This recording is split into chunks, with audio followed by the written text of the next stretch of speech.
All right, welcome back to the To Be Better podcast. This is our episode 2. We have a lot to discuss. We have fielded questions that we got from YouTube, TikTok, and emails. We have emails. We have conversations that we would like to have. And for those of you guys who are not subscribed to the YouTube channel, there are 5 or 6 small snippet videos that we recorded yesterday that are up currently. And obviously this will be live on Sunday. So today's Thursday. Ironically enough, I'm recording this early enough that I have plenty of time to edit without having to worry. Mm-hmm. So for those of you who don't follow us, we are the Chris's. We are both TikTok creators, which sounds absolutely crazy to say. And we make videos helping people learn to communicate and to try to make relationships better. One of the things that we've talked about on our TikToks at length is the report cards, our check-ins. Yes. So I want to add to that. For those of you who don't know, our report cards are what we call report cards, are our marriage check-ins. Once every week or every 2 weeks, we sit down. Phones get put away, TVs are turned off. We face each other. Normally, you sit in my lap straddling me, and you ask the 3 questions. How is your mental health? How am I doing as your wife? And what can I do to be better? Right. And then I answer those, and I ask you the same questions, and we go on. So I would like to add 2 new questions to that at the end. Evolution. Right. So this is to give us a sandwich, essentially. Right. Because asking how my mental health is and asking how you're doing as a wife, and then asking how, all 3 questions could all be negative. I could have bad mental health this week, and, we could have bad things. Right. So we will add, what is one thing that I did not do to your standard this week? And that could be anything. Could be cleaning, could be communication, spending money, whatever. And then the final question is, what did I do that I excelled at this week? So that when we end that conversation, that should be the last thing I ask, because obviously we have other conversations that are involved in that. Right. That final conversation, that final question is leaving the discussion on a positive note so that we do not feel like we were beat down. We can just go on. Now, for those of you who have never done the check-in, we recommend that you try it at least once. You are not allowed to get angry. Yep. When your partner gives you criticism, it's criticism that you asked for. If you were giving the criticism, it has to be done in a polite manner. You're not supposed to do shit on your partner in any way. And you have to remember that you asked for this. So in the event that you get an F on your report card, that F is indicative of your behavior, and the only thing that you can do is work to bring that grade up. So for those of you who haven't done that, that's my challenge for you this week, is to try the check-in. Also, before we get into questions, if you get anything of value from this podcast, anything, even if it's just one thing, we ask that you share it. That way people can possibly gain something as well, and it can help drive our entire goal of change and making people better. Okay. Do you have anything that you want to start with before we field questions? Because I've been told that I need to work on saying the F-bomb. Right. I need to not say like so much, not say so much. All 3 of those we are both trying. Yeah. If we drop the F-bomb, it's intentional. At least that's what we're working for. And I have been told that I talk too much, which is really weird because in real life, I don't talk that much. It's okay. I enjoy listening to your voice. Well, I was just told on TikTok that I was lecturing you. Yep. So we weren't having a dialogue. There was no conversation. I was lecturing you. Yep.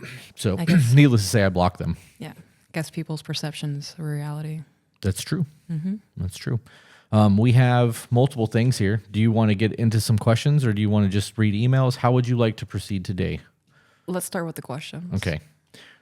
We answered some of these in shorter videos because we didn't want to have a 5-hour podcast. We tried to do this earlier and got hungry and stopped, and we're starting fresh, and we were almost 2 hours in. So this is probably going to be a longer format podcast. If you don't want those, we do have shorter videos that we will continue to release on YouTube as well, and obviously on TikTok, Odin's Inc. Inked_goddess13. Yeah. Yeah. One more time. Yeah. So nice. Let's see. You mentioned contracts between the 2 of you a couple of times. Can you elaborate more, especially on the exit contract? Get him, babe. Oh, man. I don't want to go into the specifics of the exit contract. Okay. So then let's just kind of elaborate on this a little bit, and then we can vaguely talk on the exit strategy. Okay. We talk about our contract so much because we have all of, I refer to it as expectations laid out, expectations adhered to. If I know what I need to do to make you happy, there's no excuse for it not to get done. Right. So we have had numerous conversations. There have been papers drawn up, we wrote them down, not drawn up like legally, but where you're like, okay, these are my jobs. I'm going to cook, clean. What was that? Are you bewitching me over there? I'm getting ready to sneeze and I'm trying to stop it. I'm going to cook, clean, handle grocery shopping, make sure the kids are taken care of, yada, yada, yada, Right. yada. And then I'm like, okay, well, I'm going to make sure that your vehicle always runs, make sure that, all the finances are taken care of, make sure that your bank account always has X amount of dollars in it. These are going to be things that I do, lawn work, blah, blah, blah. So there was not a single piece of work that has to be done around the house that was not covered. And in the event that it doesn't get covered or something new comes along, like when we bought the hot tub, Right. I was like, I really want a hot tub, but I don't want to maintain it. You're like, well, I'll maintain it. I'm like, cool, then we'll buy a hot tub, right? Right. So that became your job, just that, it takes you 2 seconds to throw a shock in the hot tub. It's just something I didn't want to deal with. But because we laid out those contracts, those expectations, we know if the garbage isn't getting taken out, there's nobody to blame there but me because garbage is my job. In the event that dishes aren't getting put away, it's because you didn't put the dishes away. That doesn't mean that I don't help with the dishes. It doesn't mean that you don't help with the garbage. It just means that we have an expectation of who's going to do what. And it makes the household run very smoothly because there's a job and everyone has a job. We do those jobs and we get a lot of free time because we work together. It's a crazy concept, right? Teamwork, I know it's insane. Oh my gosh. As for the exit contract, we will not get into the details of this, and I appreciate you actually wording it that way because I don't like actually using the D word. We don't joke about leaving. None of that actually happens here. So when we decided that we were going to make a run of this and you were going to be my lifelong companion, that in the event that things were going to go bad because I owned businesses, that I needed to make sure you were going to be able to bounce back onto your feet and hit the ground running in your life if things go that route. So we had a prenuptial done. That prenuptial makes sure that you were taken care of for a few months while we get our life back on track. And that's as far as we're going to go on that. If you have somebody that you are dating or you are getting serious with or even going to marry soon, and you don't have all of these expectations laid out, you are going to run into a ton of problems. And when we read these emails later, you're going to see exactly what I mean by that because one of these emails that we got dictates exactly what I just said. Yep. Somebody that's been together for a long time that didn't have any expectations. They did not do anything that they needed to do in terms of laying that foundation, and their life is a mess because of it. Yeah. So, do you have anything that you would like to add to that one? Because that was a shorter one. That was an easy one. Yeah. We're going to warm it up today. Yeah, no. Next one. All right. Would you be open to talking about communication versus comprehension? Ooh. This is a good one. That is a really good one. That tickled my brain. Did it? Yeah, that's a good question. Well, have at it then. They want to hear you talk anyways. So we push hard on communication. And I realized the other day, we don't really have any videos about comprehension. Communication is just half of that. Being able to comprehend and understand what your partner is telling you without getting angry is a big deal. Right. I usually word it as receiving it. Yeah. But comprehension is I guess more encompassing. Right. So on the communication aspect, you have to be able to deliver something while paying attention to your tone and your choice of words and all that kind of stuff. And on the comprehension of it, you have to be able to remove your emotional side and listen logically. Because 9 times out of 10, when a partner comes to you, even if they're being a little bit aggressive, they might not know another way of saying it. Right. Which is why sometimes I have to preface like, hey, this might be dick of me to say, but I have to say it. So in that comprehension, they come at you nasty, repeat back to them what they said to you. That way, 1, they're going to hear how they're talking to you. And 2, it's going to show whether you understand what they're trying to communicate to you or if it needs to be worded another way. I think there's a lot that plays into that. Yeah. I think that you need to be aware of your partner's body language, your body language, because if you, what you say is not always the case. Sometimes it's how you say it. Right. So your body language is going to dictate the way things are taken. Nonverbal communication is 70 to 80% of communication. Being able to predefine words. If you say something and I'm having a hard time understanding, I will repeat it. And if you're like, I don't understand, I'm like, okay, well, this is the word that I'm getting hung up on. You're saying blah, blah, blah. And the way that I define that word means blah, blah, blah. And you're like, well, that's not what I mean. Okay, well, that's where our communication breakdown is happening because I don't understand what you're saying to me. Now that I understand the way that you're defining the word, we can move forward. Comprehension also comes down to knowing how your partner communicates. If I'm a very straight to the point, blunt communicator, and you are a very detailed oriented communicator, you need to know everything. What time of day it was, if it was raining. Obviously, this isn't the case. This is an example. Right. You need to know time of day it was, who was around, what color the sky was, and you need all that information. And I come at you and I'm like, blah, blah, blah. And that's it. You get like 4 or 5 words of the sentence and you're missing all the other context that your brain needs. I am not effectively communicating your communication style with you. Right. So we know each other's communication style. And in some cases, I am a very blunt communicator. Sometimes I will just rather you talk to me like a dick, say what you have to say so that I can understand it. We can go. You have to be able, like I said, define, and then the understanding of everything. Yeah, I think that's super important. Oh, yeah. Comprehension also, I think, doesn't necessarily get looked at very much because people are more, they're waiting to speak. So they're not actively listening. They call it selective hearing. Selective listening is a thing. Right. If I have my phone in my hand and you say something to me, I guarantee you I caught half of what you said. And I'll have to put my phone down and be like, okay, babe, you have my undivided attention now. I only caught half of what you said. I wasn't actively listening. I need you to repeat yourself. Normally, you don't get mad about that. Normally, you just repeat yourself. Right. But Or I'll wait until you're done on your phone. Right. But in the event that it was important and you needed my undivided attention and I didn't give it to you, it's going to make the conversation step up a notch because you needed me right then and there and I was on my phone. So those things go a long way. There was also something called the iPhone effect that I learned yesterday that I want to share with everyone. We talked about this earlier. The iPhone effect states that when 2 people are engaged in conversation, if a phone is on the table, up or down, doesn't matter. If somebody can see it subconsciously, they know that their person, not not their partner, but whoever they're engaging with is not fully engaged because they're aware that the phone is there. Right. And they're aware that the phone has all of the world at their fingertips. So they are not completely invested in what's happening.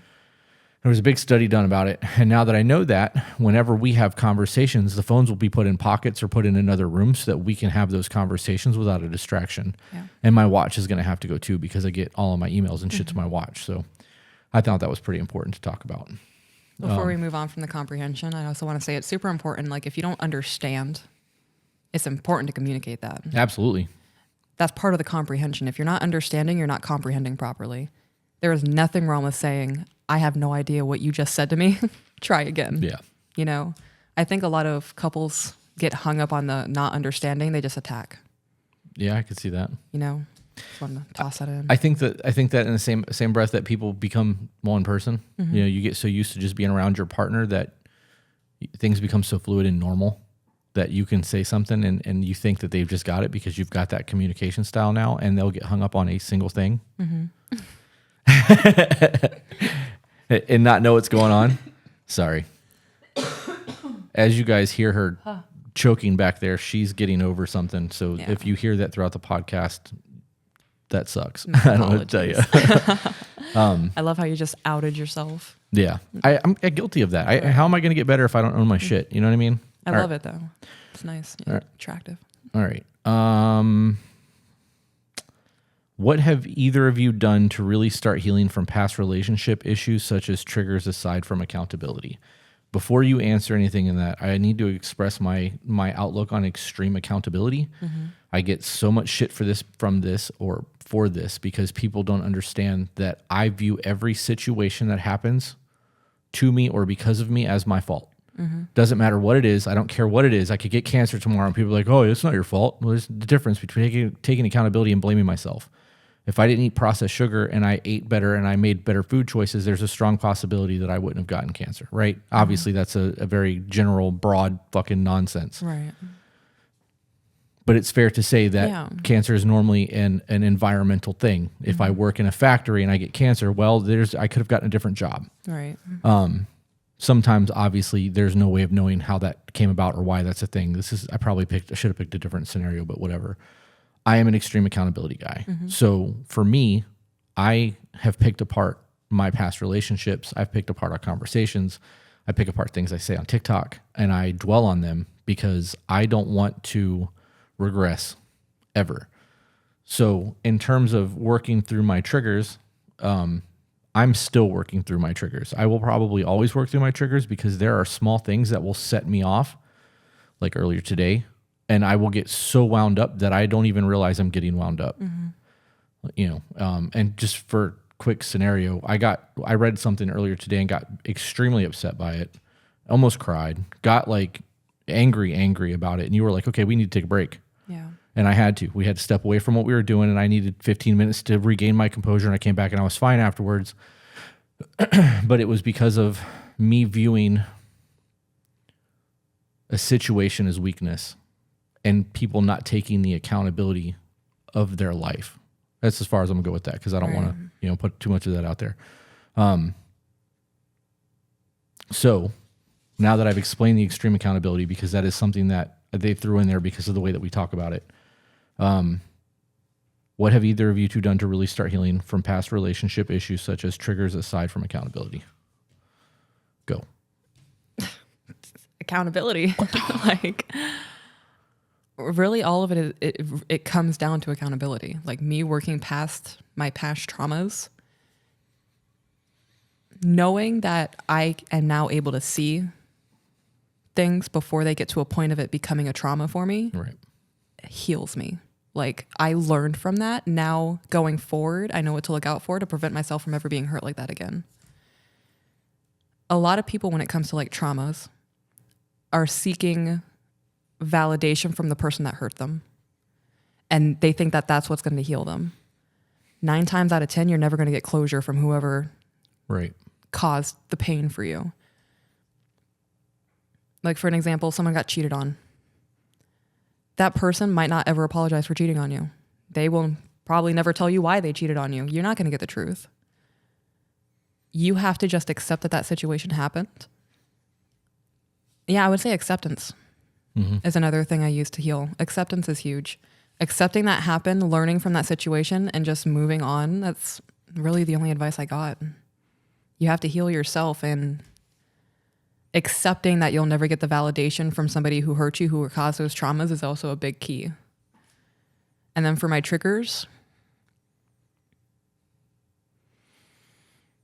it's just accountability on the triggers. Like my socks getting wet, triggering me. Mm-hmm. You mean for anxiety and shit? Right. Like, am I going to get pissed off at the water? I think this was more along the lines of people, past relationship traumas, things like that.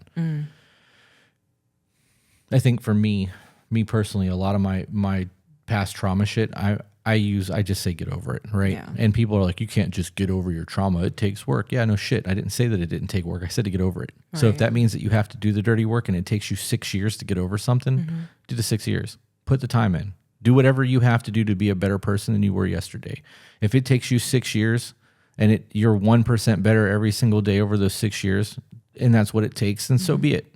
And if you regress during that 6 years and it adds a year, so what? Like the whole point is that eventually this doesn't bother you anymore. So for me, I know that a lot of my accountability in dealing with my trauma is knowing that I had a part in it. So I don't want to repeat those. And like, I don't want to hurt people. I don't want to be the cause of people's nonsense. And like, I don't want to be the person that is the villain in someone else's story. I know that I am, and a lot. And there's nothing I can do about that. Who I was 10 years ago is not who I am today. So I'm doing the work in that aspect. That shit just takes time. It's a healing process, and it's active work, and constantly knowing that anything that's not growing, evolving, and changing is stagnant or dead. And I don't want that. Yeah. And I'm going to finish with this last thought. I've written my own eulogy. I wrote it at 40. I've written it for when I turn 50 and when I turn 60. So if I died at 50 or 60, I would know what I want said at my funeral, which is kind of morbid, but it helps me dictate who I want to be, because who I wanted to be when I was 20 and 30 is not who I want to be at 50 and 60. The only thing that matters to me when I die is that at my funeral, somebody says, he was a good man. He was a leader of men.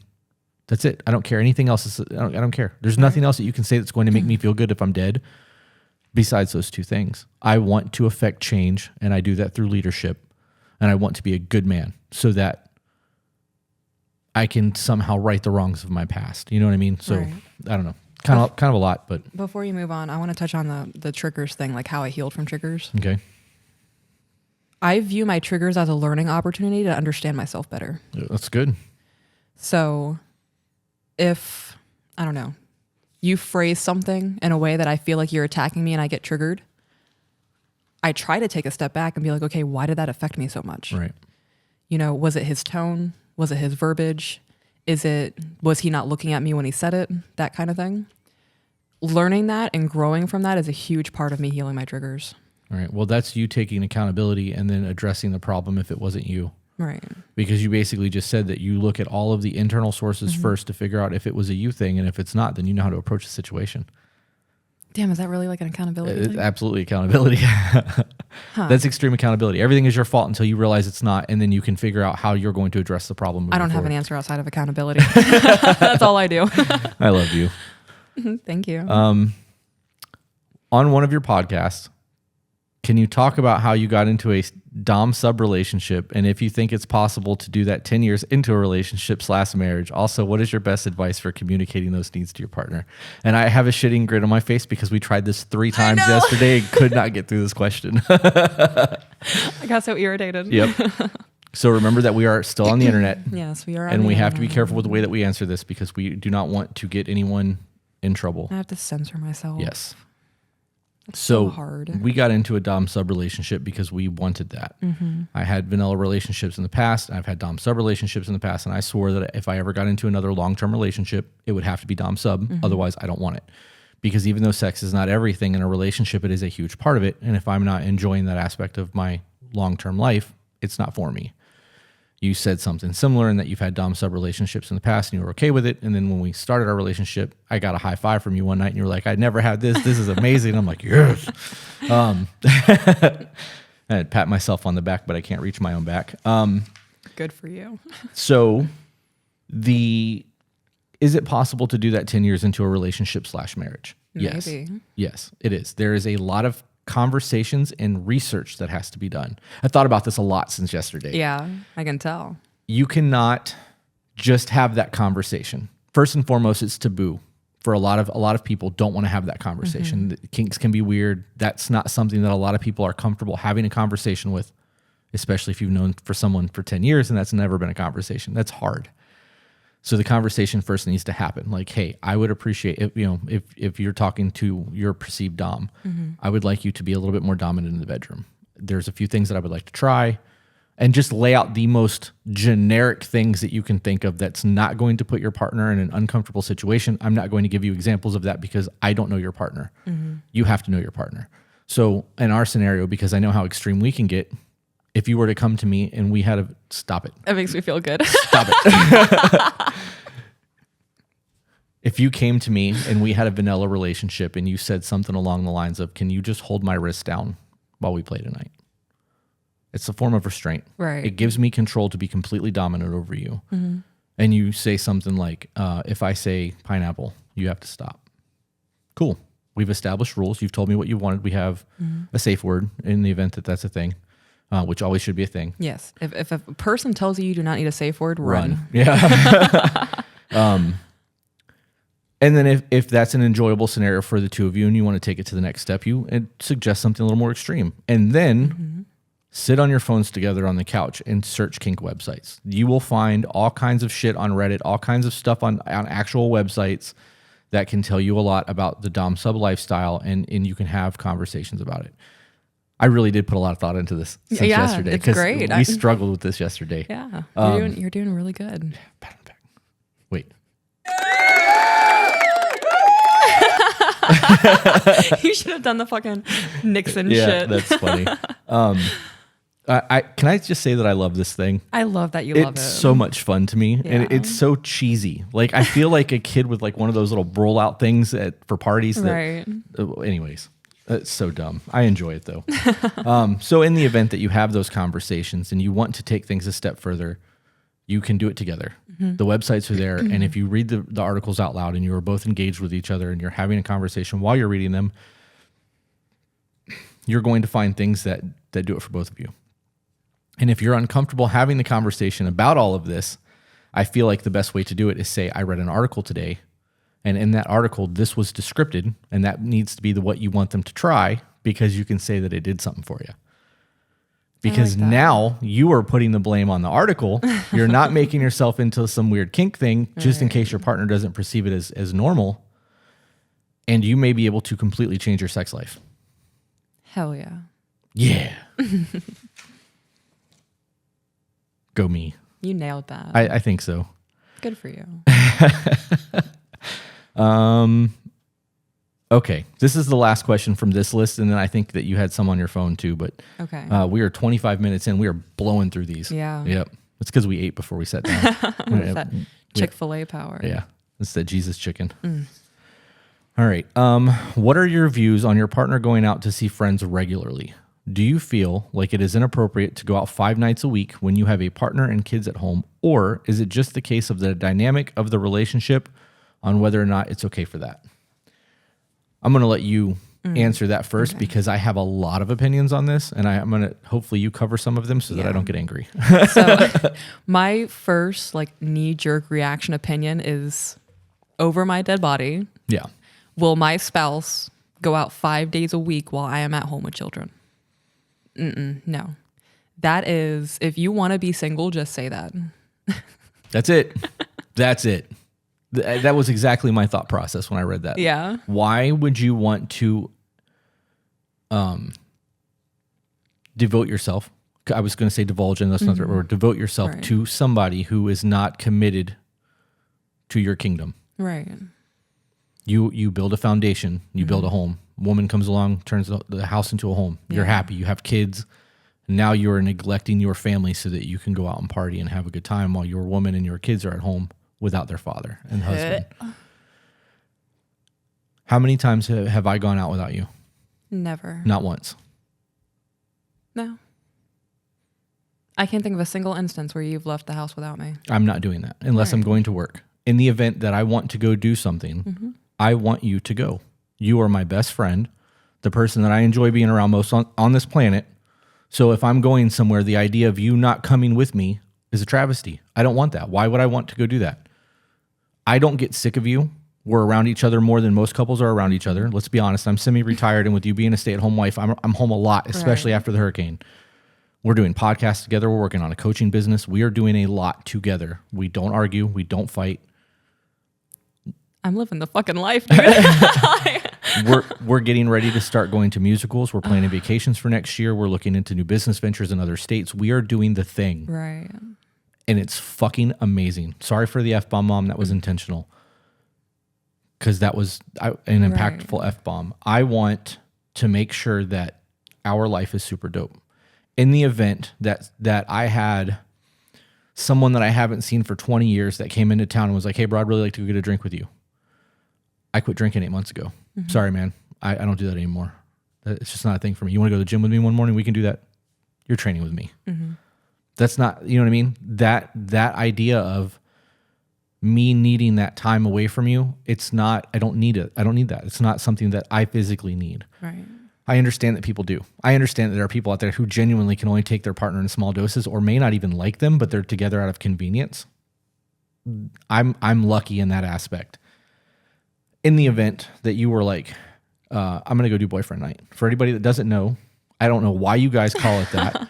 I said it as a joke and it just stuck.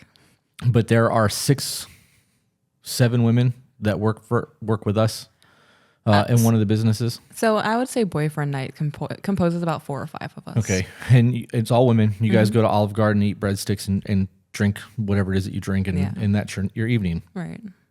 You've done that twice since we've been together. There was a third one planned, and I ruined it because I didn't put it in my phone and made plans for something else. Right. But I want to clarify, I canceled that night because I'd rather spend the time with you. Right. But in the event that you wanted to go do something, I don't care. I won't. Okay. And I'm going to say this, and I mean this. So before anybody can go in the comments and be like, I can't believe you said that. This is intentional. I won't let you go to a bar or a nightclub. If you want to do that and you want to live that life, you will do that. And I will do my own thing. That is not something that I am okay with. The only reason why you would want to go into those situations without me is because you need attention from people. Right. If you want to have a drink, you can do that anywhere you want. You can go to a restaurant. You can go to an upscale restaurant. There are a lot of options to do that if that's what you wanted to do. but to put yourself in a position where you know you're going to be hit on is a blatant disrespect to me. I agree. That would be the only time that you came to me and said you wanted to do something without me where I would have a problem. Mm-hmm. Otherwise, go do what you want to do. I don't care. I mean, I do. I would much rather you be with me and us having a lazy night on the couch. But I understand that. Mm-hmm. The idea of having 5 nights a week out, I can't imagine doing that. Like I'm so old. What do you even do 5 nights a week? Like watch Forged in Fire. No, I mean like going out. Like what are you doing 5 nights a week? How can you afford that? Like the only thing that comes to my mind is sitting in a park and smoking weed. What are you, 12? What else are you doing? Like if you have a family, right? You're in a relationship. Like respectfully, what are you doing those 5 nights a week where you're not home with your family? So there's 52 weeks in a year, right? That's a lot of weeks that you are missing out on your kids growing up. And if you spend a 1 year from the age of, we'll call it 3 to 4, while you're going out every single night and the mom is at home raising the child, there are behavioral patterns that are going to be missed that the dad should be instilling at that age that is not going to happen because you have decided that going out and drinking and fucking up in life is more important than raising your family. Right. Disgusting. Yep. I got really mad when I read that question the first time. Yeah, understandably. I'm really, I there are a few things that really get to me, and it's cowardly, like weak, frail men really bothers me. The lack of masculinity gets to me bad. And people who are there but not present when it comes to their family, especially if there's kids involved. And I use that term because I heard it months ago, and it was one of the most profound things because people think, well, just because you're there, I'm home. What more do you want? I would want you to be present. Right. Put the Xbox controller down and come and read a book. Mm-hmm. Go play soccer. Take your kid to the park. Like, engage them at the dinner table. How was your day, son? Did you meet a girl? Are you wrestling? Tell me about your life. I want to be engaged. And involved, and I need to know what's going on. The idea that we live in a society where it's okay to ignore your family just doesn't do it for me. Nope. Yep. So now there's a whole bunch of Amazon packages on the front porch, including the wedding card that we have to send out to. I ordered one. Oh, I love that. Yeah. Do you want to answer questions from your phone, or do you want to get into the emails? We're 32 minutes in. So we have a lot of time to talk because we're flying through this. Let me see. 32 minutes. We're flying. I mean, we've unpacked a lot in 32 minutes. Yep. Okay. While you're looking for that, I have one. Mm-hmm. It says, I was raised, we talked about this earlier. I was raised that a man doesn't talk about emotions to his better half because the man is supposed to be strong. Is that wrong? Yes. Yes, absolutely. Mm-hmm. I am one of the stoic men who, I'm that guy. Right. I very rarely will you see me break down. And when I do, I'm not talking until I get my emotions under control because I was raised that way. But you have seen that vulnerable side of me. You have seen it more than anyone else because I don't show that to the world. That's a you thing. Mm-hmm. I'm a very passionate person. So there are things that I will get way overworked over, and that's not always mad. Right. It comes across very intense because I'm a passionate person. Mm-hmm. But in the event that I start to get emotional and I need to cry or I'm going to like truly lose my poop, we're doing it at home. But I'm not ashamed to let you see it. It's ugly. Right. Nobody wants to see snot bubbles coming out of their partner's face. Like that ugly crying is gross. Nobody wants to see that. But if somebody has to see it, I would rather be you than a therapist or somebody else. That doesn't make you weak. Mm-mm. It doesn't make you frail. It actually makes you in control of your emotions, especially if you're having a day where you're ready to break down and you can keep that inside until you get home and you and your partner can let it out and they can comfort you, and then you can have the discussions that need to be had on why you feel like you're feeling. Bro, yeah, it is not weakness. I see you stronger as a man in those moments. Yeah. I have such a hard time with that shit. I know. And it's not because I don't want you to see me as weak. I know that that's not the case. Mm-hmm. So logically, my logic brain says that that's not the case. Emotionally, there's a fear that you will throw at my face one day because that is a trauma thing for me that I've never gotten over because it's happened. I'm also afraid because I have so much bottled up that if that cork comes off and I actually let go, that I will end up Baker acted, because it's happened multiple times. And it's funny, but it's not really funny. You know, Right, I had a 3-day stay turn into a 33-day process. So I try not to do that. I try to process my shit the best that I can and empty that bottle out enough that I can stuff some more shit in there and put the cork back on. But it's definitely not weakness. And I think I'm going to use Jordan B. Peterson as an example, because I admire that man. Like, if he shows up on my TikTok or my YouTube, it doesn't matter what I'm doing. I stop. I listen to what he says. Right. Dude has an IQ of 150. He's 10 points under Einstein. He is fucking smart. Sorry, Mom. I did not mean to drop that F-bomb. You guys, so real quick, before I continue with the Jordan B. Peterson thing, the reason that I say the sorry, Mom, is because my mom watches my podcast, and I told her that I would try to ease up on the F-bombs, my adopted mom. And I'm trying to adhere to that, so that's not for anyone other than her. Anyways, Jordan B. Peterson. That man can have a full-on dialogue with somebody through tears.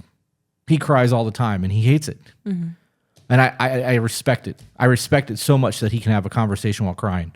If I get to the point where I start to cry, I can't say a word, because anything comes out of my mouth, it's game over. Ugly crying. I can't control it.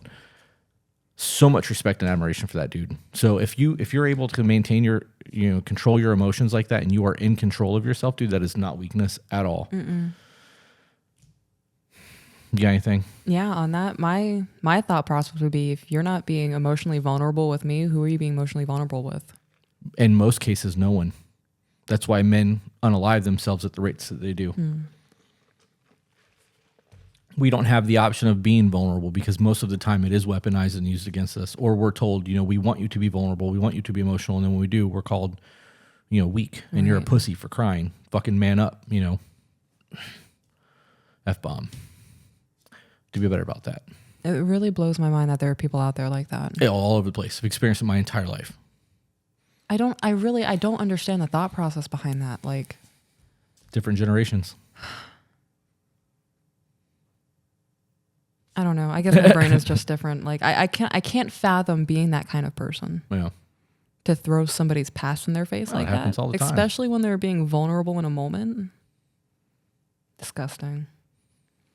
I hardcore judge people who do that shit. Yeah. And if somebody watching this gets offended by that, look inside of yourself and ask yourself why you're offended by me saying that. Yeah. I see you staring pretty hard over there. I think I deleted the questions that I was going to bring up for this. I have the ones from the other day, but... You do that one? Yeah. I'll look for another question while you do that. All right. So this is just kind of bullet points. I was having a back and forth this morning with someone on Instagram, and I wanted to just get like the gist of it on paper. So they have been together for 9 years, and there was no getting to know each other phase. So there wasn't really a discussion of what the foundation is going to look like. Okay. They just got together. He watches porn, knowing that it bothers her. They have had kind of discussions about it. So from my understanding, she didn't really elaborate on kind of discussions. I'm assuming it was brought up in a beat around the bush way, not really actually directly addressed. But in those moments, he places blame on her when she brings it up. Okay. I'm going to pause you for half a second. When you guys send us emails, one, we really appreciate it, because it does give us content and it allows us to have a dialogue based off of what you're sending us.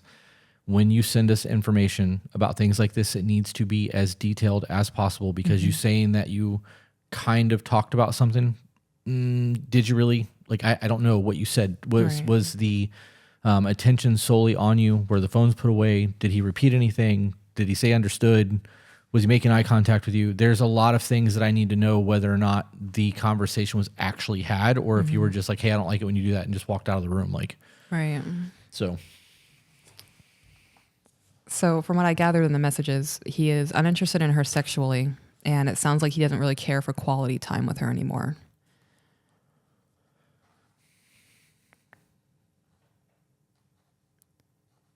And something else that she brought up is that, so they've been together for 9 years.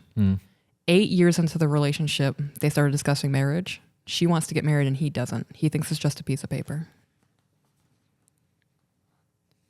So in regards to that, I feel like if you envision yourself to be married at some point in your life, that conversation needs to happen like the first few dates. If you are looking for a long-term partner, you need to be looking for somebody who also wants a long-term partner. Right. Waiting 8 years is far too long to bring up. There needs to be a courting process. Right. I will repeat that until I'm blue in the face. You cannot swipe right and start dating. Mm-hmm. You need to create a foundation and an understanding of who you're getting into bed with, figuratively and factually, so that you know what you're getting into. And I agree, the marriage conversation should have happened way early on. Sometimes that's not necessary. Some people just don't want to get married. That's fine. But if you don't want that and you know your partner does that, it should be a conversation. Right. The marriage just being a piece of paper thing depends on your view of what marriage is. I believe that people can get married without the government being involved in it. Right. Obviously, the government says otherwise because they want their money and want to have a say in the divorce. And lawyers obviously want the same thing, but a covenant between you, your partner, and God is a covenant between you, your partner, and God. The state should have nothing to do with that. And I won't say anything more than that because I believe that on all fronts, the government should have nothing to do with wedding, period. But if there was more to who he was as a person, marriage would not just be a piece of paper. Right. Did I say that as politely as I could? Okay. Yeah, I think that came out decently. So they both have a hard time articulating feelings. I asked her, do you guys do check-ins? Do you guys do report cards? And she asked me what that was, so she hasn't heard of it before. Okay. So they both have a hard time articulating feelings. If it's a topic he doesn't like, he shuts down the conversation and leaves, and that topic is never brought up again. So they never work through anything. So, okay. Okay. I mean, at this point, why bother even talking to him? Right. If you can't have a conversation, he doesn't respect you enough as a person to listen to your needs and validate you, or even be empathetic to what you're saying. Right. You are. There's no willingness to comprehend. Right. You're not equal. The equal is not the word I'm looking for, but you don't matter to your partner. They're not validating you at all. You are basically a byproduct of their life. They don't care. Right. That's the word I'm looking for is escaping me, but that's a huge problem. You first and foremost, you never walk away from a conversation ever. If you are like really stressed out and need to take a breath, you say, "Hey, I'm starting to get worked up. I love you. I don't want to have an argument with you. I need like just a couple minutes to walk around and catch my breath. If you got to go outside, smoke a cigarette, whatever it is that people do, go do that. But don't just get up and storm out of the room." Excuse me. You are killing any potential conversation. You are making your partner feel like their issues do not matter to you.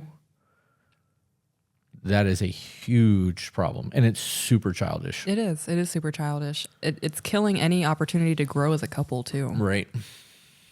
So the last part, and this is actually what kills it for me, is that he has told other females, I'm only around for the kids and don't have the balls to kick her out. Yeah, that relationship's over with. Yeah, I wouldn't. That's cheating. Yeah. So is the porn thing, and I'm going to get into that too. But I was waiting because the last time we had that conversation, it was a long one. That whole like talking to other people about what goes on in your home, we both agree is a big no-no. You don't do that, especially to the opposite gender. Right? Because you are opening the door, and I feel like in that statement, he's looking for the grass is greener. Right. And if he found somebody that was sympathetic to him, that had something more than she has to offer, I'm willing to bet he would tuck tail and run.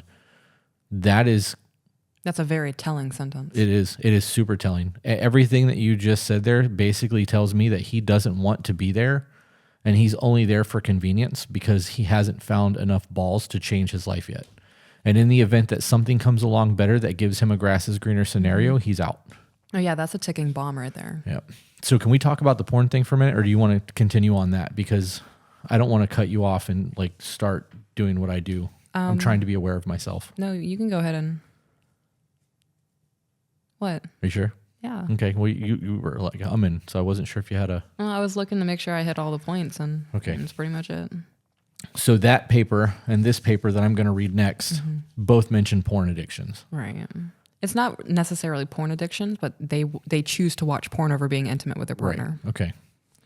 Will you talk about the study? Yeah. So it was a couple of studies done that shows that watching porn chemically alters the brain. I'm going to pull it back up. That way I can say it verbatim and not Okay. Well, while you look for that, be incorrect. there is a lot of major people in the world right now who are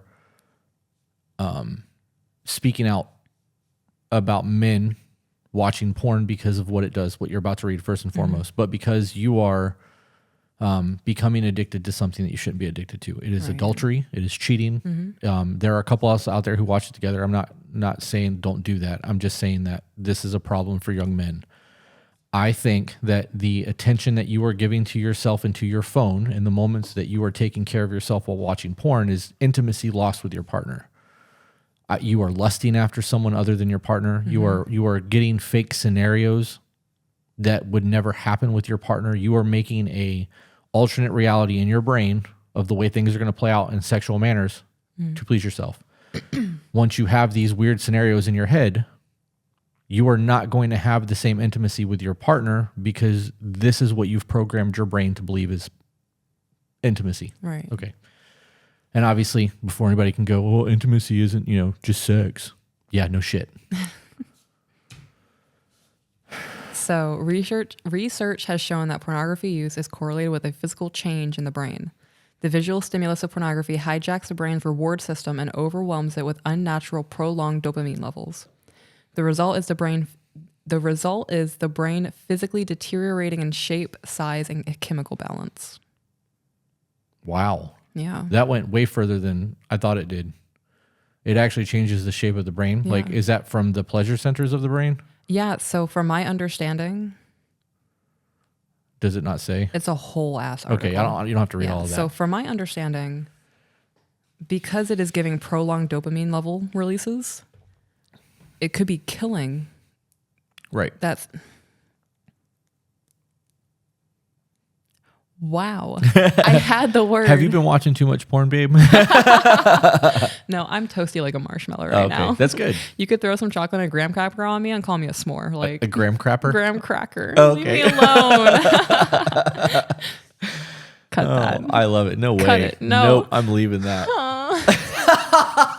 Oh, yeah.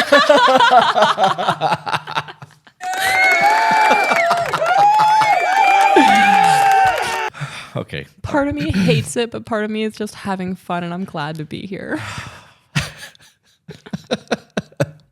Before we move on, this just triggered a random thought in my mind. So Okay. there was this was a couple of years ago, and I had an older oven, and I smoked, and I went to go make some pizza rolls, and there was a little knob that turned, and I had to turn it, and it literally said bake on it, and I was like, me too. All right. Yep. So this email actually said in the subject matter, help, frustrated in my relationship. I'm going to preface this by saying that the first time I read this email, it infuriated me. Mm-hmm. Me too. Like really bad, to the point where you were like, you can't talk like that. So I'm going to read this and try to maintain myself. In the event that I start to get, you need to let me know to dial it back. Okay. I got you. I'll just flare my nostrils at you. I'm going to be reading, so I need I need an audible cue. I just recently came across your content on TikTok, and I really loved it and what it's all about, which is why I decided to write you, because I believe that I could use some advice from people who have experienced what I and who have achieved what I also want to achieve. And before I display my situation, let me say thank you for your time and advice. You're welcome. I'm going to read the first paragraph and then pause because there's a lot. So my boyfriend and I, both 25, have been in a relationship for 2 years and 7 months, which is very specific. We have been talking about getting married for a while now, and we both want the same traditional marriage. He says he wants a traditional wife, but I don't think he is the type of man that actually wants one. His actions do not show what he wants. Here are the things I can't seem to... You hit the microphone. I was like, what was that? Sorry. Here are some of the things I can't seem to link with wanting a traditional marriage. He is very inconsistent. He doesn't follow through with what he says he's going to do. He usually pays for stuff when it's convenient for him. He is not a gentleman. He watches porn. He is not driven or disciplined. He doesn't like to plan stuff. He just wants to go with the flow. He can't even stand up for himself. How is he going to protect a whole family? He is kind of lazy, except when it comes to doing physical work, which that is crazy to me. He smokes pot. I think he has an addiction, but he won't admit it. He lies constantly to avoid conflict. That's the second paragraph of this whole email. That's the second paragraph. Yeah. Jeez. There's a lot. Yeah. There's a whole lot there. And before we go on, reading that, if I was to just read that paragraph and take out the part where we were talking about getting married and started with, he doesn't seem like he's the type of man that actually wants one, and then read all of that, I would think that she was ending her marriage or relationship, that she was moving on because of all of the negative attributes that her old man has or young man has. I'm going to say that at 25 years old, you guys are young still, and I know that you don't want to hear that, but you have a lot of failures that need to happen in life to grow from. You have a lot of life left to experience before you really make decisions like that. But his actions do not show what he wants. Here are some of the things I can't seem to link with wanting a traditional marriage. He is very inconsistent. How is he inconsistent? You say that he doesn't follow through with what he says he's going to do. It was a comma there, so you continued, but I want to break that down. A man is only as good as his word. If I say I will be there Friday at 3:00, I will be in the parking lot at 2:45. And that's if I hit traffic. Right. Otherwise, I'm there at like 2:15 to 2:30, and I'll be waiting because I want to be where I say I'm going to be because I gave my word that I'm going to be there. This is nice. Okay. I'm still listening. I know. You just bundled up over there like a toasty burrito. Yeah. Okay. I'm feeling good. So if your man says that he's going to do something and doesn't follow through with it, that's a problem in itself and a huge red flag. Right. And I hate the term red flag, but there's no other way that I can say that in a polite manner because he's a liar. If you say you're going to do something other than going to jail or dying, you need to do it. Period. Right. And if not, you need to acknowledge why you're not doing it. Apologize. It needs to be a thing, not just, yeah, sorry, I didn't do it. He usually pays for stuff when it's convenient for him. What makes it convenient for him? There needs to be a lot elaborated on that. Are you a traditional woman now, living as a traditional wife, even though you're not married yet and not working? Because if that's the case, he should be paying for everything. If that's the life you are currently living, is he not financially capable of doing so? There's questions there. This is why I said in the beginning to give us as much detail as you can when you send emails. He is not a gentleman. I feel like we need her definition of a gentleman. I think that I'm going to have to make that video of things that is expected of a gentleman. Yeah. Because people think that just because you do nice shit every once in a while that you're a gentleman. That's not the case. There is an art to being a gentleman. It's so by her saying he's not a gentleman, when I read that, because of the way I define gentleman, he doesn't open car doors. He doesn't make sure that she's the first one out, into an elevator, the last one out, doesn't do the stair thing, doesn't do any of the things that needs to be done to keep her safe as a gentleman would. Right. Excuse me. Doesn't pull her chair out, all of it. There's a whole lot there. If you say he's not a gentleman, it tells me a lot about his character. Right. So when I read that, I'm like, you're not going to get a traditional man out of somebody that's not a gentleman. Like those two things go hand in hand, in my opinion. Obviously, there are people on the internet who are like, well, if he's a traditional man, he just wants a slave. He's not a gentleman anyways, because, you hear that dumb shit all the time. But he watches porn. We discussed that already. I'm not going to get back into that. I will just say that that's cheating, and you shouldn't accept that. Yep. He is not driven or disciplined. How is he not driven or disciplined? Does he not wake up on time? Does he hit his snooze button 50 times in the morning? Does he not brush his teeth and put on deodorant every day? Those are basic signs of discipline. Right. Does he not have a routine? Does he not want to make more money? Does he spend frivolously? Right. How is he lacking discipline and not driven? My idea of driven is to an extreme. We've had this discussion a couple of times in the past. I take that shit way further than other people to the point where I will go days without sleep sometimes. So I need to know how he's not driven and not disciplined. He doesn't like to plan stuff. He just wants to go with the flow. So in that aspect, I agree. I don't want to plan shit either. Unless it's a vacation or us going somewhere, I'd rather just hop in the car and go explore. Right. I don't need that kind of planning. I have enough decision making in my life that the last thing that I want to worry about is what we're having for dinner. Well, when she says go with the flow, it could be applied to like, I don't know, he's not like really planning out finances. Okay.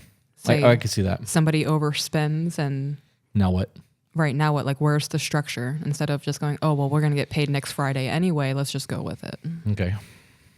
Well, that would indicate a lack of ability to lead. Mm-hmm. Okay, so that also falls into you're not a man, in my opinion, right? Okay, as far as I'm gonna go with that, I don't need a tap. He can't even stand up for himself. How is he going to protect his whole family? This is where things are going to start to get hairy for me. Yeah. I believe, and I'm going to get preachy, that a man's first duty to his family is to keep them safe. Mm-hmm. Above all else, you are to protect them. The next duty a man has is to provide. That's my belief. You may not believe it. People watching may not believe it. I don't give a shit. That's my belief system. And providing does not always mean finances. It could be emotional support. It could be so many other things besides financial transactions. But that is also a part of it. We have been in numerous conversations with other people on lives and videos talking about the safety aspect. And we have both agreed that there is a subconscious safe aspect to making a woman feel safe. Yes. Will you elaborate on any of that so that I can take a drink of my soda and stop talking for a minute? Yes. So the walking behind me on a staircase, if we go up, walking in front of me if we go down, to catch me. Right. Making sure that I am on whichever side while we're walking in the road. That way, if I'm needed to be protected. Right. Opening the car door, especially at night. Opening the door for me into buildings. Making sure there's no threat on the inside. When we're leaving, walking out first, make sure there's no threat on the outside. Waiting outside of the bathroom for me if we're in a public area. Sleeping towards Closest the to door. Yeah. Can you? This list could go on and on and on. Yeah, Can you just give the Buc-ee's experience? The Buc-ee's experience. Yeah. That place is massive. I've never been in a Buc-ee's before. The first time was when we went up to Tennessee. On Thanksgiving Day weekend. Yes, it was. I've never been in there that busy, ever. We stepped in there and I instantly got anxious. Yeah. There were Had to have been 300 people in that. Right. Yeah, it was insane. Mm-hmm.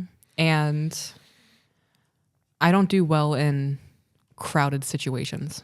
I get anxious. I start to panic. There's too many people. I start thinking of like, what if there's an active shooter? That kind of shit. And we went in there specifically to use the restroom and then grab some snacks. And a car charger.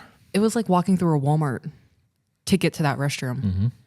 And at one point, I don't remember if I put my hand on your shoulder or if you just took my hand and put it into your belt. At some point, Somebody bumped into me. And I turned around and grabbed your hand to make sure that you were there. Right. And I stuck your hand in my belt. Not in my belt loop, but behind my leather belt. right. And before anybody goes, oh, you led her around the store like a dog? No, I made sure that she was safe. I made sure that if somebody grabbed her, that I would feel that tug and I could lay down the law if I needed to. Right.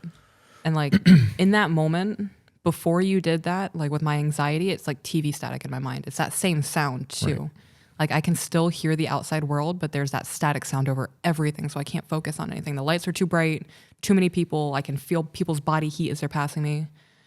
You grabbed my hand and put it into your belt, and instantly everything went down like 3 notches. And I felt like I could breathe. That subconscious feeling of knowing that you thought to put my hand back there to keep me safe, knowing that I'm still behind you, made me feel safer, and my body just regulated. Right. So subconsciously you knew, because I knew that if somebody's bumping into me, that they could be doing it to you. Right. And the moment that they bumped my shoulder, they immediately apologized. Oh, sorry, man, whatever. But I knew that if that could happen to me, it could certainly happen to you because I know what I look like. Right. So people are normally paying attention to me. I don't have to worry about where I'm walking as much because people will, oh God, look at that dude, and they'll get out of my way. They don't do that to women. So when I dude bumped my shoulder, my knee-jerk reaction was to grab your hand, and I would have normally pulled you to my side and held your hand. There was nowhere to walk in there. There wasn't. So my only option was to have you put your hand next to my firearm so that we could walk through the place. And granted, I don't think that you would have ever actually drawn my weapon, but you could have in the event that you needed to. You know what I mean? There's a lot that goes into all of that. That whole scenario for me, like, it wasn't something that I didn't do it like, okay, I know she's panicking. My thought process was if somebody grabbed my woman, it might take me a second to realize they've grabbed her. Right. So for me, it was a, I need to protect my family kind of thing. Right. So that the whole point of me bringing that up is the subconscious safety. When you know subconsciously that your man is going to keep you safe, you don't have to think about it anymore. I've done enough that you know that your safety is a priority. If you are in a relationship with a man and you do not believe that he is capable of keeping you safe, there is a whole lot of problems that are going to happen there. Yeah. And I don't even know how to have that conversation, because in the event that you ever came to me and told me that you didn't feel safe with me, I would have a full meltdown, because that is one of the things that I pride myself on. Right. So yeah, my sin in that aspect is my pride. Like I have an ego when it comes to safety. My situational awareness is off the chain. Like there are a lot of things that I pride myself in that aspect. Right. I assume, and you shouldn't do that all men have that. I know that that's definitely not the case. So how do you, as a woman, tell a man that you are with that you do not feel safe with him without having a nuclear meltdown with that dude? Is it even possible? Because you're going to hurt their ego, because Right. everyone thinks they're John Wick. One way or another, that their feelings are going to be hurt. I would address it as leading with, so she said that he doesn't defend himself.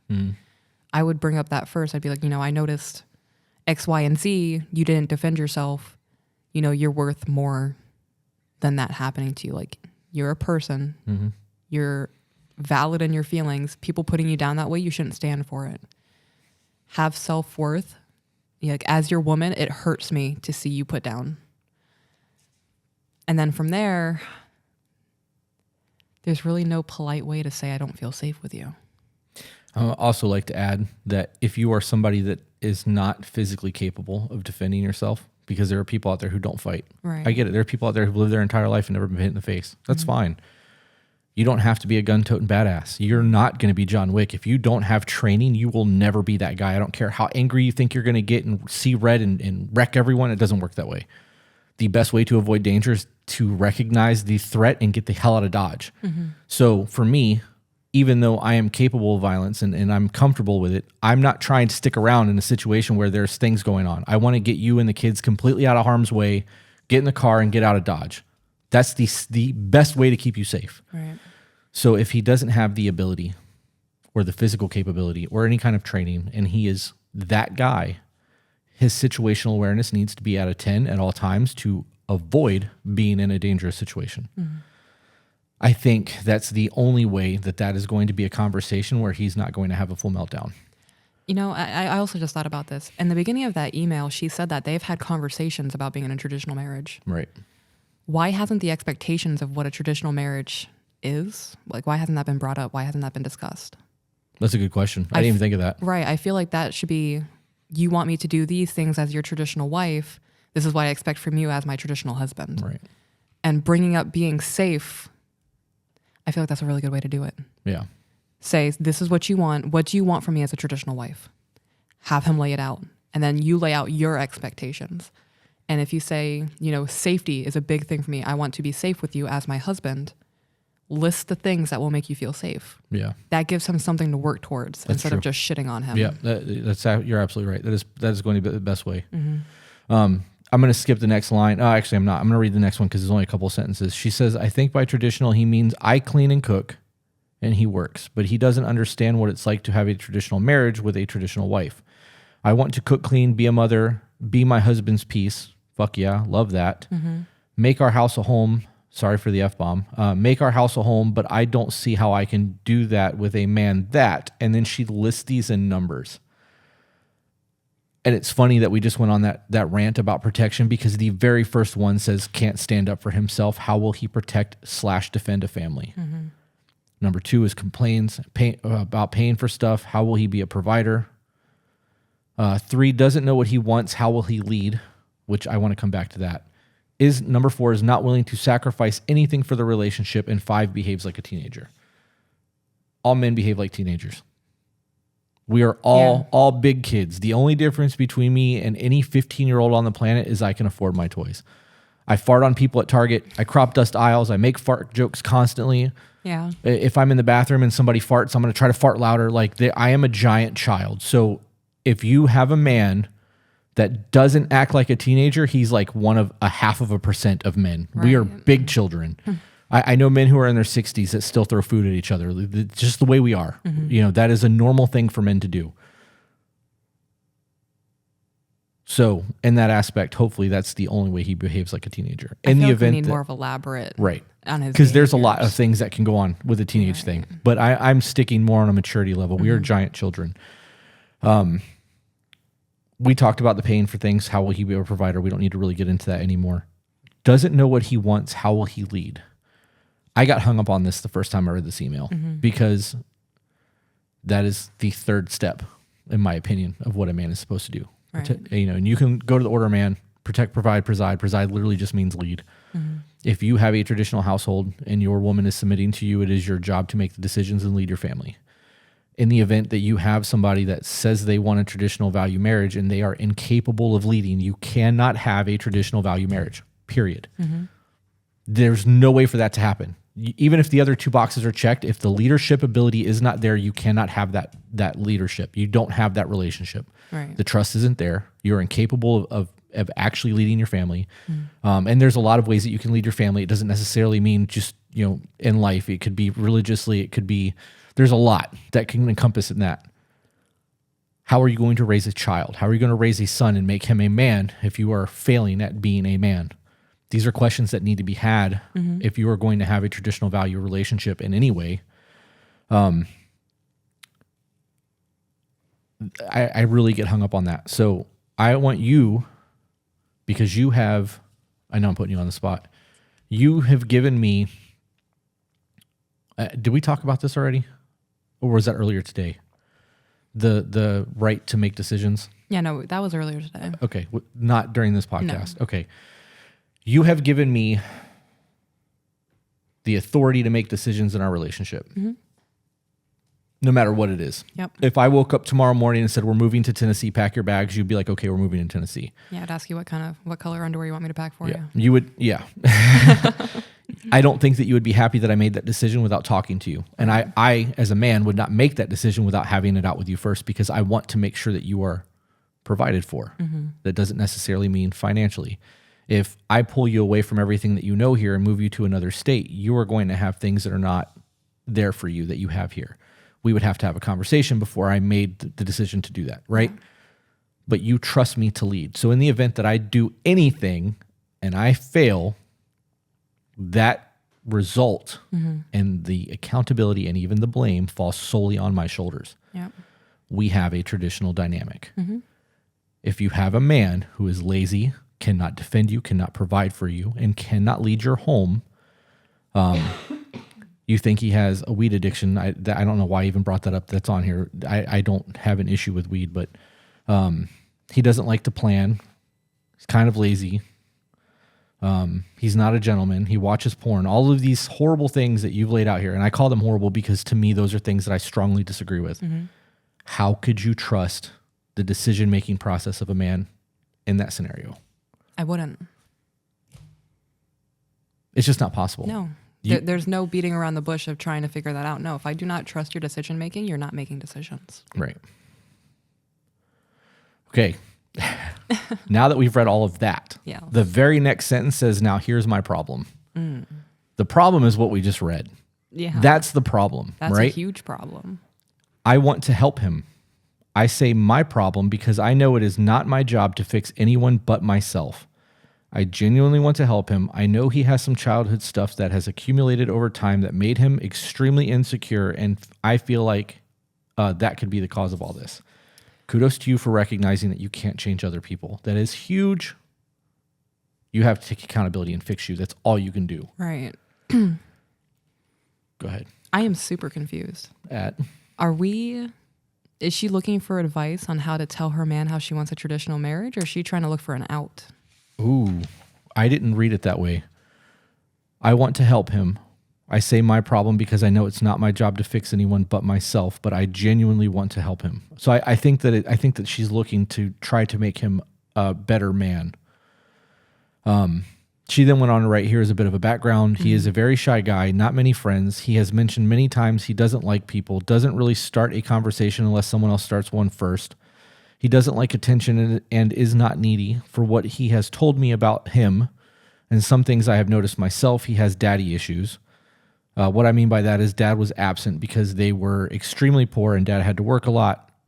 His dad has never been emotionally present, never really told him nice things when he accomplished something, but instead he was very quick to be harsh. And as soon as he messed up, his family was not very affectionate and demonstrated affection, sympathy for each other. This resulted in an emotional, unavailable man whom I'm now dating.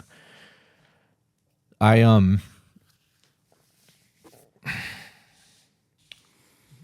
don't do excuses. I don't.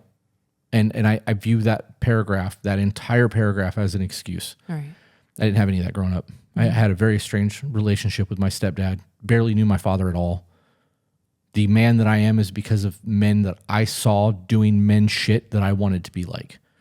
JJ, for example. That man killed himself driving trucks and making sure that he was home at dinner every night. And my mom made sure that every night they had food on the table. They would pray together and they would have dinner. I saw JJ as a man. I recognized this man is doing everything that a man is supposed to do, and I aspired to be that way. JJ never gave me life lessons. He taught me how to drive a stick shift. He never had this is the way a man is supposed to do things. You don't yell at your woman. You pull their chair out. I didn't get any of those lessons from him. It was just observed. I watched, and I knew that I would rather be that man than the man who puts his hands on a woman. Everything that I've gone through and taught myself has been trial and error. I have made a lot of mistakes and I have failed a ton. But I know I will never be this guy because I want to be this guy. And if that means I have to read 200 books in a year to gain 5% better me, I'm reading those 200 books. Because in 5 years, I'm going to be 25% better me. Right.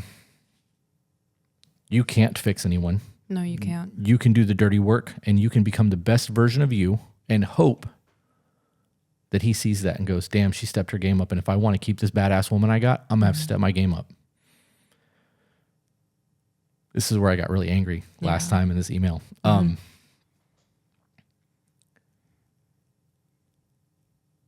going to move on. You got something that you want to, because otherwise I'm going to start talking shit. I'm genuinely, I'm torn on how to respond to this email. Because she listed everything that she knows is a problem. That she knows is a problem. And every single one of those things goes against traditional values. Yes. So she wants traditional values. This is not that. No. I can't tell you how to fix him. I can't give advice on how to change his patterns of thinking. Right. To lay all of this out to him is going to ask him to rewire his brain. That's a lot for somebody to do. It's possible, though. It is possible. It is absolutely possible if he wants to be that person for her. Right. The communication has to happen. So in the event that we were to give any type of advice on this entire scenario, the only thing that we could do is be communicative. Make sure that you are communicating in his language so that he understands what you're laying down. Yep. Work on being the best version of you and tell him that these are the things that you want and hope that he's willing to match that. Because otherwise there's nothing that you can do. You could be the most badass woman on the planet. If he doesn't want to be that person, it's just not going to happen. Right.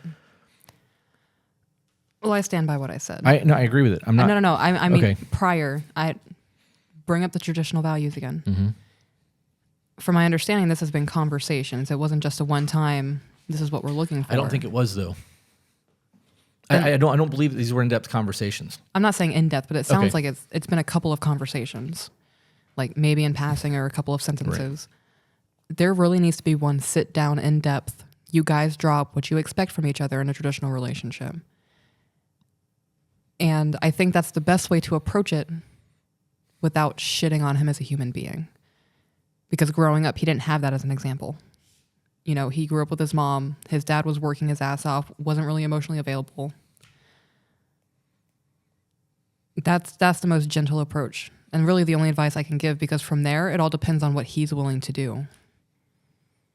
Only thing she can do is just bring it up. I think that it's also fair to say that at 25 years old, there are not a lot of men who are mentally and emotionally mature enough to maintain a traditional value marriage. men are not men the way that they were.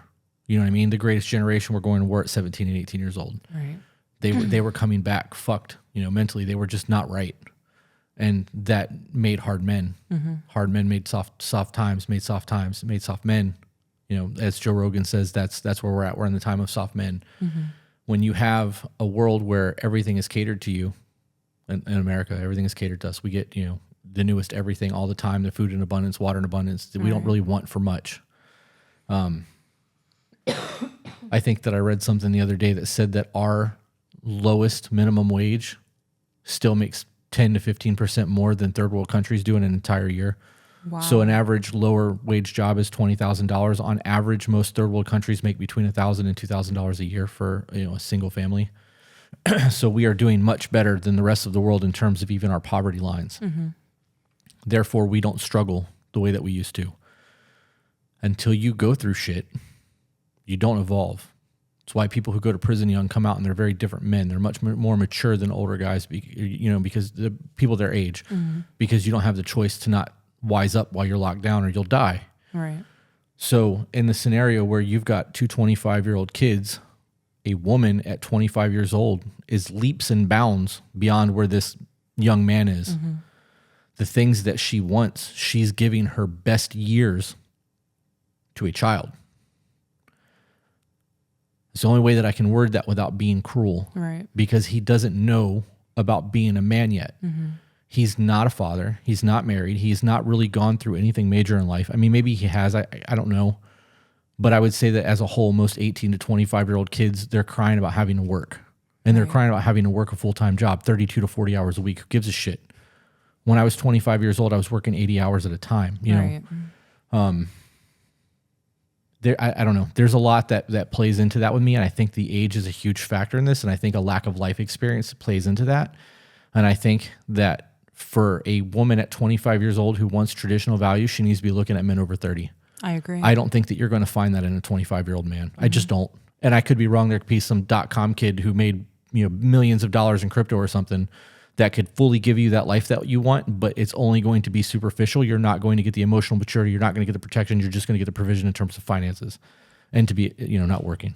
That's why I'm with an older man. Yeah. Life lessons. Oh, man. Your mind is just...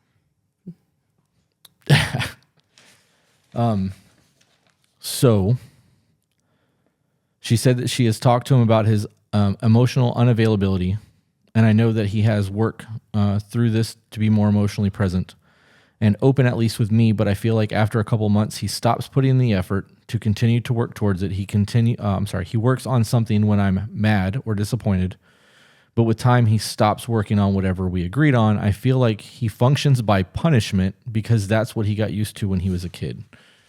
Sounds like he's still in the mindset of a kid. Mommy issues. So why would you ever want to be emotionally invested in a man who only responds to you when in trouble?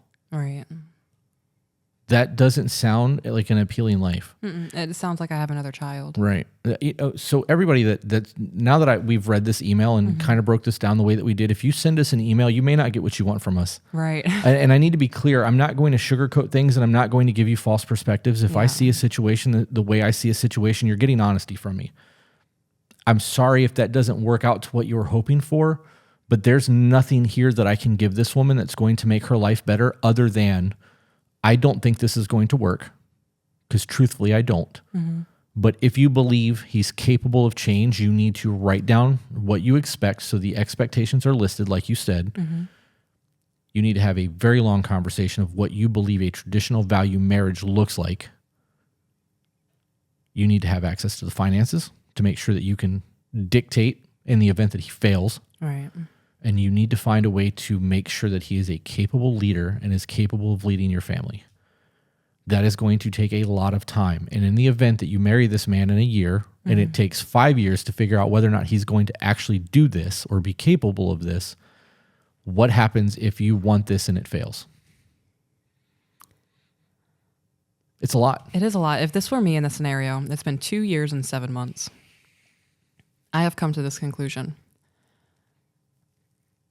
If I have an in-depth conversation of expectations going forward out of a traditional relationship, If that doesn't change within like a month or two and I don't start to see like a progress, even a 5% change, I would move on. This person has already shown me that their actions and their words are two different things. Right. And you can even pick one thing.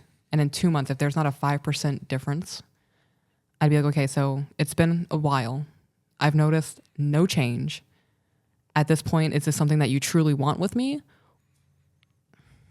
I'm not about wasting time. I've wasted a lot of time in my life. And it hurts my heart a little bit, like hearing that email, because one of two things is going to happen. She's going to stay. He says he's going to work on it. He has shown he would work on it and then stop, and he'll work on it and then stop. And there's repercussions, and he'll work on it and then he'll stop. People will stay in a situation like that for 10 or 15 years, hoping that things are going to get better. And waste the best years of their lives. Right. So. And there's no saying that even if this was a perfect scenario, that in 20 years that they're going to have the perfect scenario still. People grow and change, and that happens. So I'm not saying that this is a guaranteed yes or no. And I'm not saying that you're guaranteed to waste your time. Right. It's just, we're talking about multiple outcomes of what could happen. I guess, want to be clear that we don't like telling people that this isn't going to work. I would much rather see people succeed, but I have to believe that's going to be the case for me to hype that up. Right. And nothing in this tells me that that's the case. And I could be wrong. This dude could be an amazing person. Now, if you were in love, you're 2 years, 7 months in, a ring gets put on your finger. Are you accepting that proposal based off of the conversations in this email? No. Would you tell him why? Yeah. Okay. I think before I even got to the point of him proposing to me, I would lay out these kinds of things. If it got to the point of a marriage proposal and nothing has been discussed, that's a problem. Because at that point, you're becoming complacent with how things are. And in 5 or 10 years, when you want to start bringing these things up, it's too late. They're already in a routine. Like, that's their pattern of behavior. It's going to be much harder for a 40-year-old to unlearn habits versus a 25-year-old. It's a long time to be with somebody and not affect change. We see it constantly, though. I know we do. This is one of those emails that kind of breaks my heart because this chick is super optimistic and she's coming to us for help. Like, she wants to make this work with this dude, but he's not showing her that he wants to make it work. Right. And she's holding on for hope that this is still feasible. And she's coming to us because she wants us to be like, hey, you got this. What is it? A nihilist? Is that a person who sees negative in situations? I don't know. I'd have to Google the word. Nihilist? It's been a while. All right. I don't know. I like to expect the worst outcome.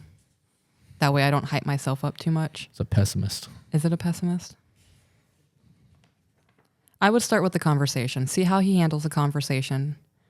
And if it's good and he's receptive and you're seeing change and you don't have to reprimand him for him to keep doing that change, that's a dope-ass sign. Nihilism is extreme skepticism, maintaining that nothing in the world has real existence. In the noun version, it means the rejection of all religious or moral principles and the belief that life is meaningless. Huh. So you're close. Not really. I have other questions. We're an hour and 23 minutes in, so I'm comfortable foregoing at least another 30 minutes. I would go another 30 minutes. Okay. So before you get into questions, I want you to talk about, somebody asked if you have a work wife. No, I fucking don't. Sorry, Mom. I would throw down over that. I have had them. That was something that I didn't see as a problem before. When you work 40 to, let's say 60 to 8 hours, right? Especially in the industry that we were in. You are around those people more than you are around your family because you were there 6 to 7 days a week, long hours. Those people become your extended family. You become friends. And ironically enough, when they move and people quit, you don't ever really speak to them again. It's really weird the way that the industry works. But in some cases, they remain cool, but they're not friends. You know what I mean? So because of my previous situation, my previous marriage, we all worked together, including my wife. So for me to have a work wife, she had one as well. We had people in the studio that we referred to as such. Both of us did.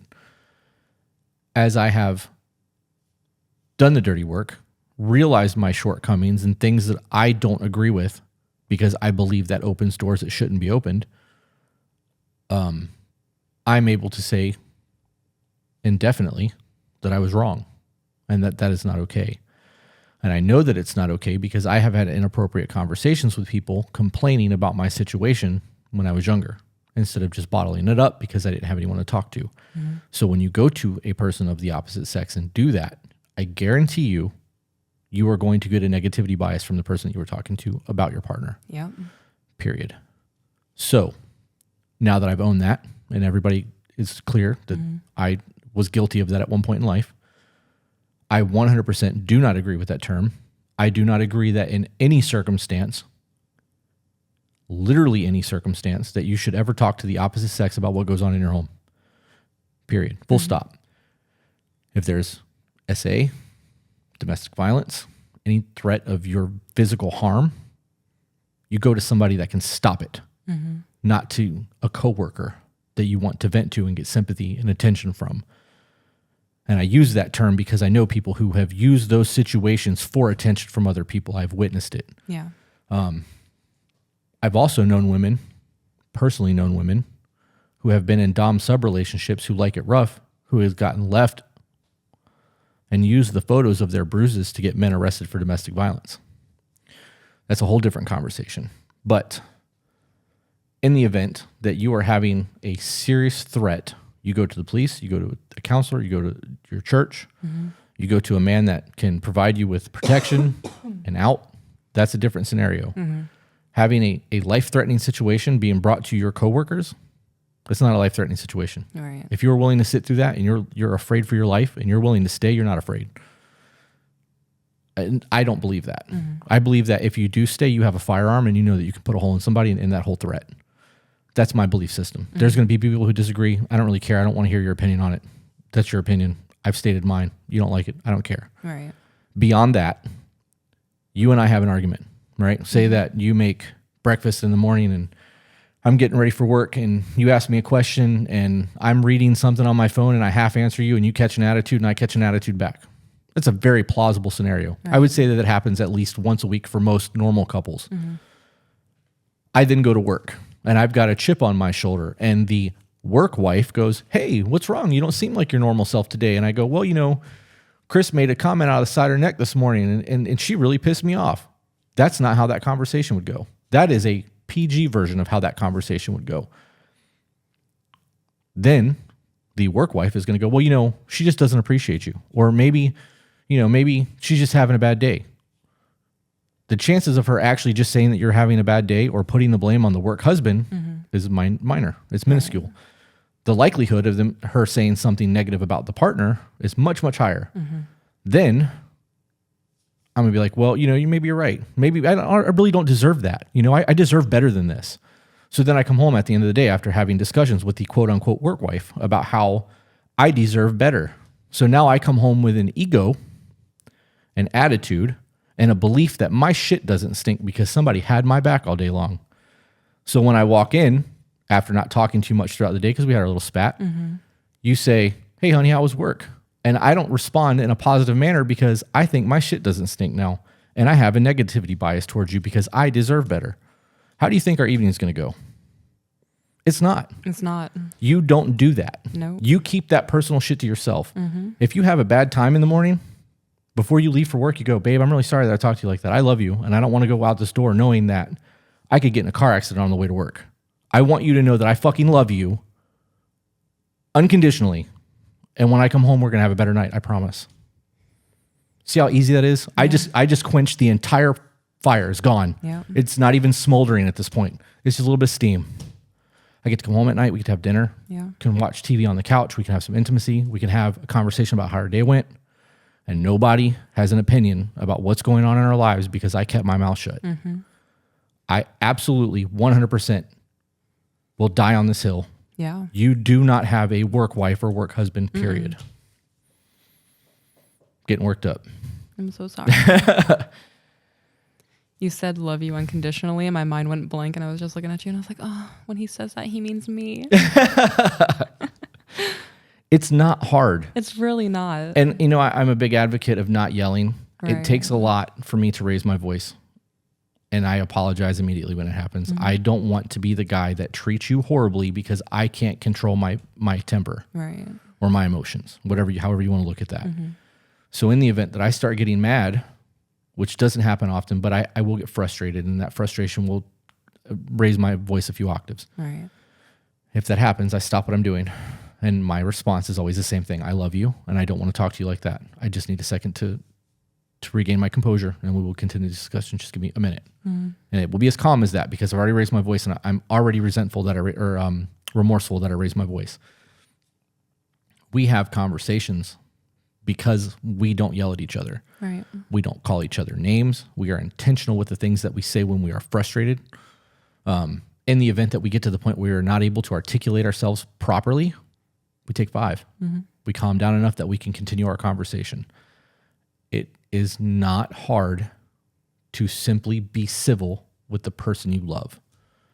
Accurate. I don't understand why. Anyways, so there's all that. Yeah. We're getting questions on our YouTube videos. Oh, yeah. Yeah. All right.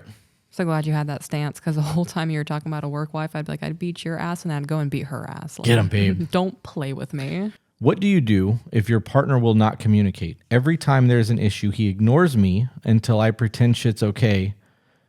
And then I pretend all these unresolved issues and lack of emotional intimacy in the relationship aren't getting to me anymore. I would get him a red nose because he'd be acting like a fucking clown. That wasn't the question. How do you get him to communicate? Because she's basically being invalidated. Right. And having to basically get over her shit without being able to talk to her partner about it. It's so frustrating for me because I don't comprehend how people can just not care about their partner's feelings.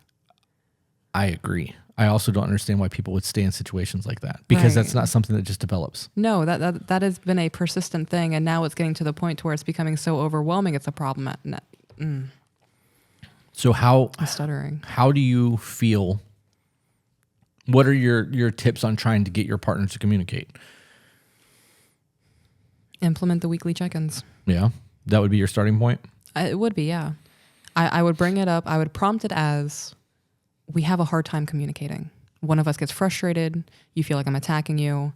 I don't understand how I'm coming across as attacking to you. I feel like we need to have a session set up once a week where we can just speak unfiltered and have no defenses against each other. And in those conversations, it needs to be asked, because it said he walks away, right? Mm-hmm. Ask him, how am I articulating myself that gets you so frustrated you walk away from me? Because with what I'm saying to you. I'm sorry, it says that he ignores her. He ignores her. Yeah, not walks away, ignores her. Same thing. He's shutting down. Yeah. I would ask him what's causing him to shut down. Like, what am I saying that doesn't make you want to engage in this conversation anymore? And you have to be prepared for whatever that answer it is. It could be totally irrational to you, but for him, it's a very real thing because he's clearly checking out of your conversations.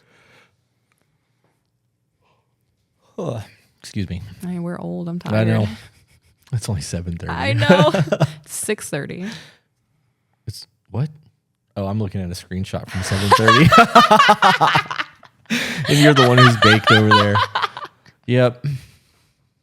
Wow, I'm a twat. I can't read.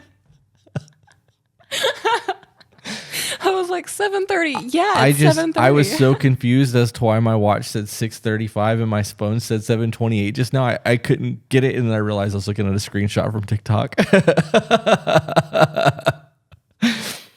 Oh man. All right. Sorry about that unexpected jump, guys. We had a knock on our door, which never happens unannounced. So, of course, I had to go check. I want to talk a little bit about what we've experienced tonight because the entire point of us doing this podcast is to help people. Mm-hmm. We want people to be better. We want to help people work on their relationship, communication, and things like that. And I feel like because of the emails that we read tonight that we were not able to deliver on that. Right. I feel like there was a lot of shortcomings on our parts because we were presented with impossible scenarios. When you go to therapy, if you make your spouse go to therapy with you and you do couples therapy, and one person is completely checked out, the therapy will not work, right? Right. So in the event that you have two people wanting, or one person in a relationship wanting to resolve something and the other person not willing to do the work and not willing to help or engage or anything like that, there's nothing the therapist really can do other than sit there and stare at each other. Mm-hmm. I could give you guys examples on how to talk to your partner and try to give advice until I'm blue in the face. But if your partner doesn't want to make changes, it's not going to happen. And I feel like both of these, for instances, the partner just wants to do what they want to do and doesn't really care about the other person. Right. And I feel like shit, because the entire point of this is we want to help. I mean, sometimes it's just too far gone. Yeah. You know, waiting 9 years into a relationship to try and fix things.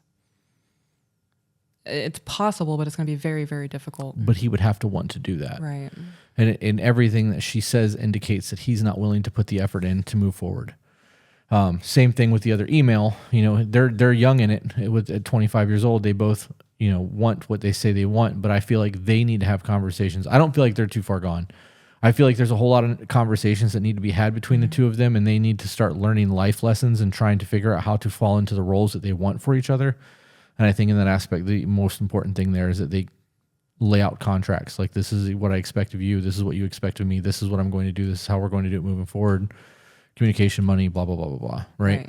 Which we talked about all of that. But I think because that email has such a negative undertone to me from who he is, it makes me feel like I don't know what to tell you.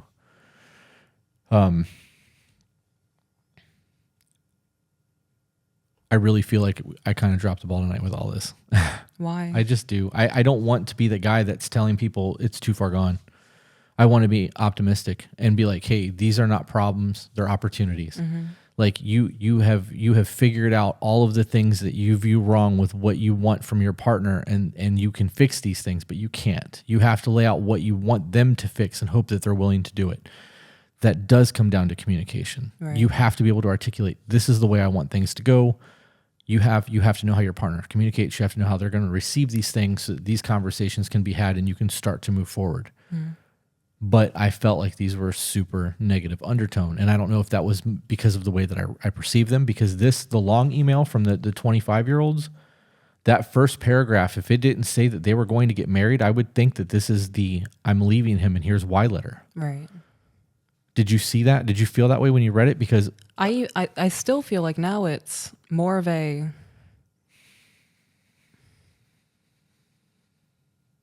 I don't view that as how can I fix the situation? Like, you've laid out everything that's wrong with the relationship. Mm-hmm. And towards the end, she's like, I understand that's my problem. I can't fix anybody but myself, but I want to help him. I didn't hear anything about how to better their relationship together. She just wanted to help him progress. And I'm fairly certain towards the end of that, she's like, even if it doesn't work between us, he needs to be better for his next relationship. Holy shit, it actually does say that. I didn't read that last line because I thought it was just a general, hey, thanks for your help kind of thing. She actually does say that. Now, how can I help him? It's not my job to fix him, but I want to at least try, because even if we break up, things need to be addressed before being in another relationship. So I want to help him, but I'm not sure where to start. Any advice?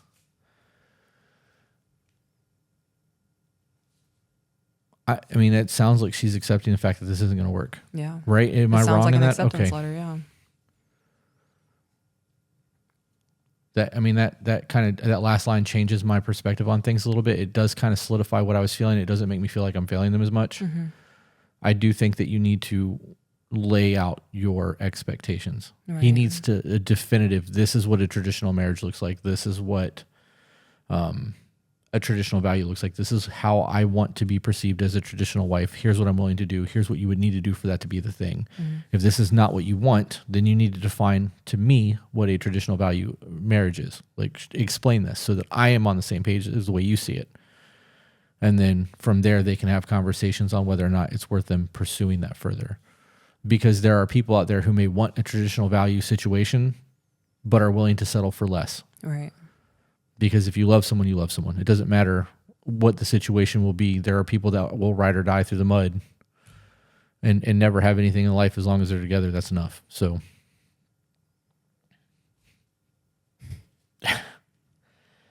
I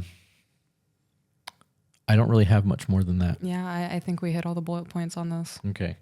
We are finalizing the Patreon setup so that we can start doing live calls with people. We are limiting, we are going to have 3 tiers. They will be a single session phone call once a month, a bi-weekly, and a weekly phone call, Zoom time, whatever you want to call it, FaceTime with us, at 3 different prices. One of them will have email opportunities so that we can go over dieting and training and things like that to really effectively life coach and try to make change.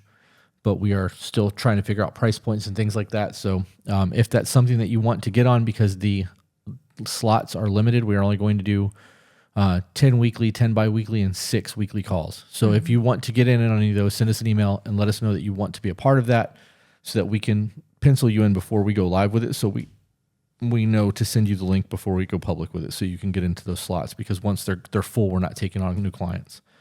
And once that gets established and running, the prices will increase. But if you get in at what we're doing it at initially, you'll be able to maintain that until you decide you don't need us anymore.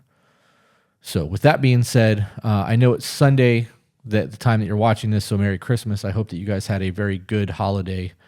I hope you had lots of yummy food. I hope the kids got lots of gifts and Santa didn't destroy your roof with a reindeer and all that fun stuff. Thanks for joining us on Christmas. Yeah, even though it's Thursday. Have a good night, guys.